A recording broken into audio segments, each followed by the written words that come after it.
दोस्तों आज का हमारा टॉपिक बहुत ही स्पेशल होने वाला है भारतीय संविधान के ऊपर। आप भारत की कौन सी भी एग्जाम दो, आपके एग्जाम के लिए महत्वपूर्ण वीडियो होने वाला है। दोस्तों आप चैनल पे नए हो तो चैनल को जरूर सब्सक्राइब कर दियो। और दोस्तों आपको सभी वीडियो की पीडीएफ चाहिए, आपको एक्स्ट्रा नोट्स भी चाहिए तो मेरे टेलीग्राम चैनल पर आप जाके ज्वाइन कर लेना। और दोस्तों आपको वीडियो टाइमिंग नहीं पता होगी, इस वाली चैनल पर वीडियो कब आता है तो दोपहर 12 बजे चैनल पर आपको वीडियो मिल जाती है डेली। वीडियो को स्टार्ट करते हैं। भारतीय संविधान को अपनाया गया था, किसके द्वारा अपनाया गया था? तो संविधान सभा द्वारा इसको अपनाया गया था। मतलब आपका ऑप्शन ए सही आंसर हो जाएगा।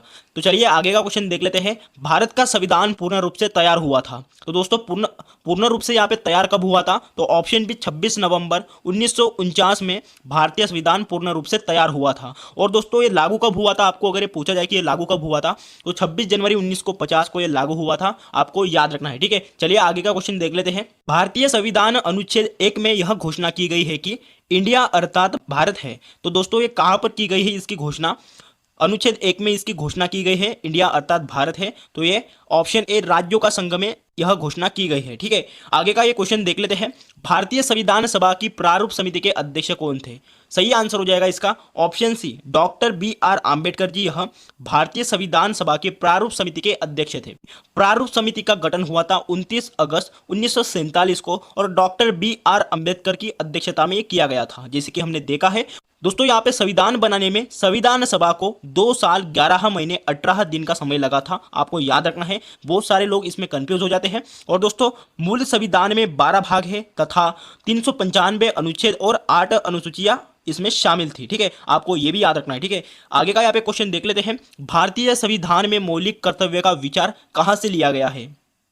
दोस्तों इसका विचार लिया गया है ऑप्शन सी रूस के संविधान से, यानी रशिया के संविधान से मौलिक कर्तव्य का यहाँ पे विचार लिया गया है। दोस्तों आपको अगर पूछा जाए कि मौलिक अधिकार, ठीक है, मौलिक कर्तव्य और मौलिक अधिकार में आपको कंफ्यूज नहीं होना है। मौलिक अधिकार का विचार यहाँ पे लिया गया है अमेरिका से, आपको ये भी याद रखना है, इसमें आपको कंफ्यूज नहीं होना है। और दोस्तों मौलिक कर्तव्य का यहाँ पे विचार रशिया के संविधान से लिया गया है। आगे का क्वेश्चन देख लेते हैं। वर्तमान में भारतीय संविधान में कुल कितनी अनुसूचियां है? इसका सही आंसर हो जाएगा ऑप्शन बी 12 यहाँ पे अनुसूचियां है। कहां पर? वर्तमान में हमारे भारतीय संविधान में।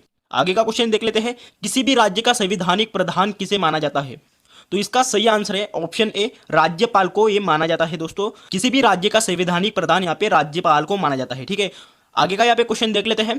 भारत में सरकार संसदीय प्रणाली कहाँ से ग्रहण की गई है? तो इसका सही आंसर है ऑप्शन सी ब्रिटिश संविधान से ये ग्रहण की गई है संसदीय प्रणाली, ठीक है। इसमें आपको कंफ्यूज नहीं होना है, आपको ये याद रखना है और इसे इंपॉर्टेंट करके जरूर रखना है। तो चलिए आगे का यहाँ पे क्वेश्चन देख लेते हैं। संविधान की किस अनुच्छेद में धन विधेयक की परिभाषा दी गई है? तो इसका सही आंसर है ऑप्शन बी अनुच्छेद 110 में ये धन विधेयक की परिभाषा दी गई है।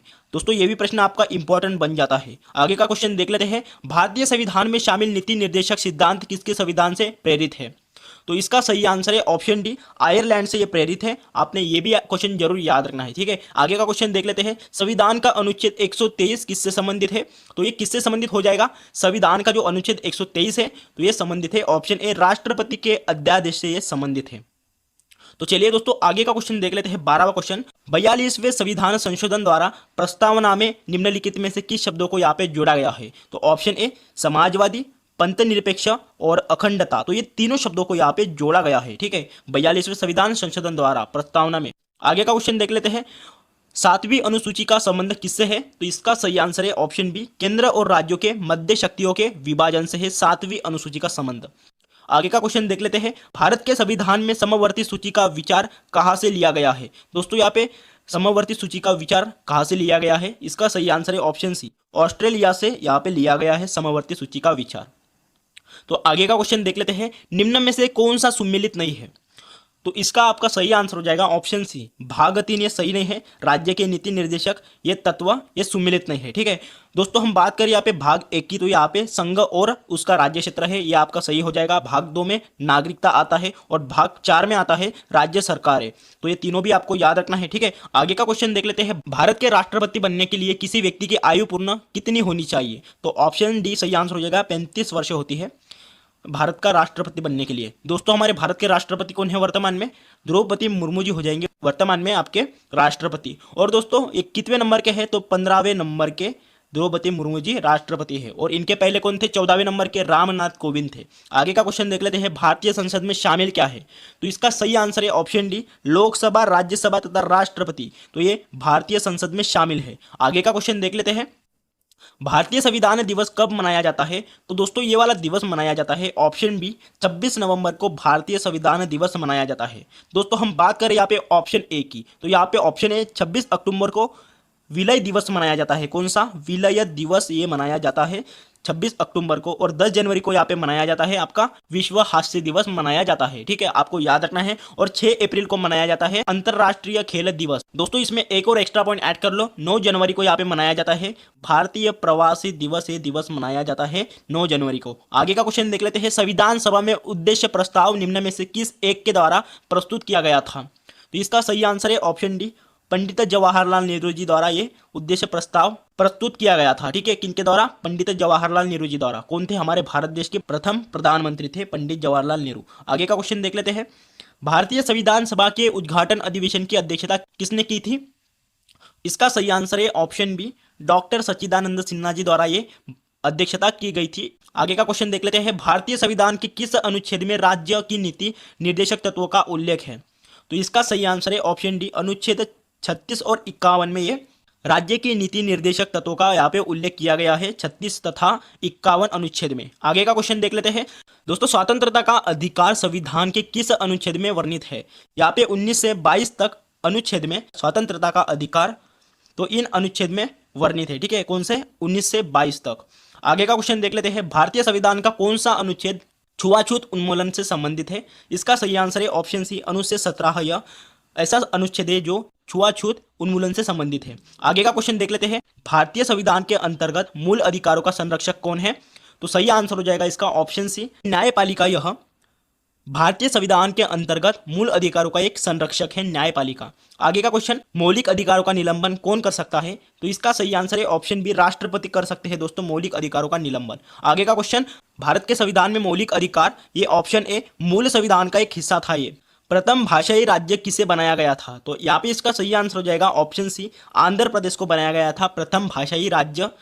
चलिए दोस्तों एक्स्ट्रा पॉइंट के साथ जान लेते हैं, 1 अक्टूबर ईस्वी सन 1953 में आंध्र प्रदेश राज्य का गठन हो गया था। यह राज्य स्वतंत्र भारत में भाषा के आधार पर गठित होने वाला पहला राज्य था। ठीक है, आपको याद रखना है। दोस्तों हम बात करें यहाँ पे केरल की राजधानी कौन सी है? तो तिरुवनंतपुरम है। तमिलनाडु की राजधानी है चेन्नई। आंध्र प्रदेश की राजधानी है अमरावती। और दोस्तों महाराष्ट्र की राजधानी है मुंबई।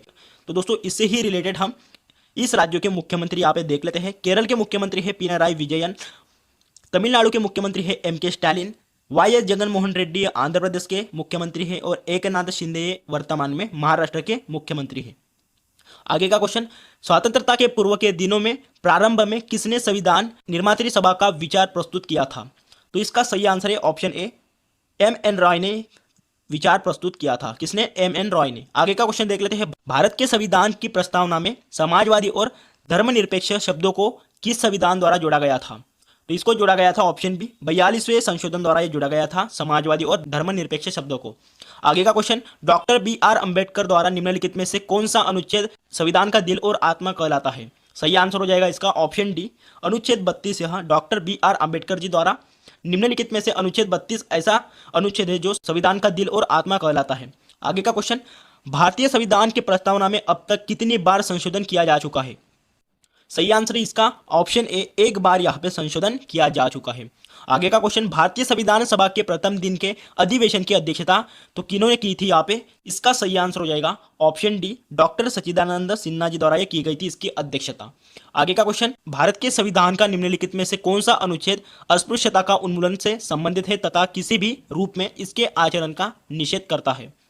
सही आंसर है इसका ऑप्शन सी, अनुच्छेद 17 यह आचरण का निषेध करता है। तो चलिए आगे का यहाँ पे क्वेश्चन देख लेते हैं, भारतीय संविधान की 8वीं अनुसूची का संबंध किससे है? तो भाषाओं के साथ इसका संबंध है। ऑप्शन सी आपका सही आंसर हो जाएगा। चलिए आगे का क्वेश्चन देख लेते हैं, निम्नलिखित में से कौन सा एक लोकसभा का सर्वाधिक बड़ा निर्वाचन क्षेत्र है? Option B, Ladakh. यह ऐसा क्षेत्र है जो लोकसभा का सर्वाधिक बड़ा निर्वाचन क्षेत्र है, आपका लद्दाख हो जाएगा। ठीक है दोस्तों, यहाँ पे लद्दाख की राजधानी हो जाएगी लेह, जो कि एक केंद्र शासित प्रदेश है आपका लद्दाख। आगे का क्वेश्चन देख लेते हैं, भारत में स्वतंत्रता के बाद प्रथम आम चुनाव कब संपन्न कराए गए थे? 1952 में संपन्न कराए गए थे भारत में स्वतंत्रता के बाद प्रथम आम चुनाव। आगे का क्वेश्चन देख लेते हैं, लोकसभा की अधिकतम सदस्य संख्या कितनी हो सकती है? तो ऑप्शन डी सही आंसर है, 552 यहाँ पे लोकसभा की अधिकतम सदस्य संख्या हो सकती है। आगे का क्वेश्चन, लोकसभा में मंत्रिपरिषद के विरुद्ध अविश्वास का प्रस्ताव लाने हेतु न्यूनतम सदस्य संख्या कितनी है? ऑप्शन डी 50 संख्या है इसमें। आगे का क्वेश्चन देख लेते हैं, संविधान सभा का गठन किस मिशन योजना के अनुसार किया गया था? इसका गठन किया गया था ऑप्शन बी कैबिनेट मिशन द्वारा इसका गठन किया गया था। ठीक है, आपको याद रखना है, इंपॉर्टेंट बन जाएगा दोस्तों ये वाला प्रश्न आपका। तो चलिए आगे का क्वेश्चन देख लेते हैं, भारत के राष्ट्रपति की मर्जी तक निम्नलिखित में से कौन अपने पद पर रह सकता है? ऑप्शन सी राज्यपाल यह भारत के राष्ट्रपति की मर्जी तक अपने पद तक रह सकते हैं। तो आगे का क्वेश्चन, भारत को एक संविधान देने का प्रस्ताव संविधान सभा द्वारा पारित किया गया था, तो ये कब पारित किया गया था? ऑप्शन बी 22 जनवरी 1947 को ये पारित किया गया था। आगे का क्वेश्चन, निम्नलिखित में से कौन से मूल अधिकारों को राष्ट्रीय आपातकाल के दौरान भी स्थगित नहीं किया जा सकता है? सही आंसर इसका ऑप्शन सी अनुच्छेद 20 और 21 में इसको स्थगित नहीं किया जा सकता है। आगे का क्वेश्चन, धन विधेयक किस अनुच्छेद में उल्लेखित है? तो ये ऑप्शन ए अनुच्छेद 110 में उल्लेखित है। आई थिंक दोस्तों ये हमारा रिपीट हो चुका है प्रश्न। चलिए आगे का क्वेश्चन देख लेते हैं, प्रांतीय संविधान समिति के अध्यक्ष कौन थे? तो इसका सही आंसर हो जाएगा ऑप्शन बी सरदार वल्लभ भाई पटेल जी थे प्रांतीय संविधान समिति के अध्यक्ष। ठीक है दोस्तों, सरदार वल्लभ भाई पटेल जी को लौह पुरुष भी कहा जाता है और इनकी बहुत बड़ी प्रतिमा है जिसका नाम है स्टैचू ऑफ यूनिटी, जो कि गुजरात में स्थित है। और इसको किसने बनाया था? रामवी सुतार ने बनाया था। दोस्तों इस नाम को जरूर याद रखिए, रामवी सुतार ने इसको बनाया था। और दोस्तों इसकी हाइट पूछी जाए तो इसकी हाइट है 182 मीटर की इसकी हाइट है स्टैचू ऑफ यूनिटी की। आगे का क्वेश्चन देख लेते हैं, संसद में धन विधेयक को प्रस्तुत करने के पूर्व किसकी अनुमति आवश्यक है? राष्ट्रपति की यहाँ पे अनुमति आवश्यक है संसद में धन विधेयक को प्रस्तुत करने के लिए। आगे का क्वेश्चन देख लेते हैं, भारत का उपराष्ट्रपति किस अनुच्छेद के अंतर्गत आता है? तो दोस्तों भारत का जो उपराष्ट्रपति होता है ये किसके अंतर्गत आता है? ऑप्शन सी अनुच्छेद 63 के अंतर्गत आता है। वर्तमान में हमारे भारत देश के उपराष्ट्रपति कौन है? जगदीप धनखड़ जी हो जाएंगे। आगे का क्वेश्चन देख लेते हैं, भारतीय संविधान का मैग्ना कार्टा किस भाग को कहा जाता है? तो दोस्तों किस भाग को कहा जाता है? ऑप्शन सी भाग 3 को कहा जाता है भारतीय संविधान का मैग्ना कार्टा। आगे का क्वेश्चन, किस संविधान संशोधन द्वारा दिल्ली को राष्ट्रीय राजधानी का दर्जा दिया गया था? 69वें संविधान संशोधन द्वारा दिल्ली को राष्ट्रीय राजधानी का यहाँ पे दर्जा दिया गया था। तो चलिए आगे का क्वेश्चन देख लेते हैं, संसद की प्रथम बैठक कब हुई थी? तो यहाँ पे संसद की प्रथम बैठक हुई थी ऑप्शन डी 13 मई 1952 में संसद की प्रथम बैठक हुई थी। दोस्तों इंपॉर्टेंट बन जाएगा आपका ये वाला भी प्रश्न। तो चलिए आगे का यहाँ पे क्वेश्चन देख लेते हैं, 73वें और 74वें संविधान संशोधन के समय देश के प्रधानमंत्री कौन थे? तो option C PV Narasimha Rao थे। 73वें और 74वें संविधान संशोधन के समय पर देश के प्रधानमंत्री पीवी नरसिम्हा राव थे। आगे का क्वेश्चन, भारत का राष्ट्रपति किस अनुच्छेद के अंतर्गत आता है? दोस्तों वेरी वेरी इंपॉर्टेंट प्रश्न है ये वाला आपका। तो भारत का जो राष्ट्रपति है तो ये किस अनुच्छेद के अंतर्गत आता है? ये आता है दोस्तों ऑप्शन बी अनुच्छेद 52 के अंतर्गत में आता है राष्ट्रपति। महाभियोग की प्रक्रिया का उल्लेख किस अनुच्छेद में है?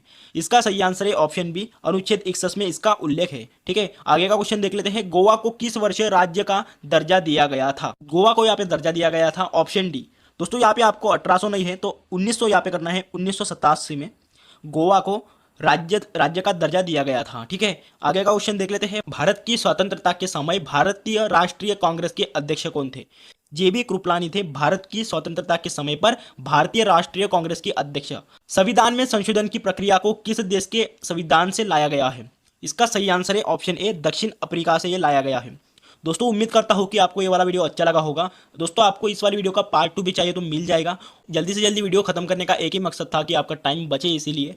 और चलिए मिलते हैं ऐसे ही नेक्स्ट वाली वीडियो में।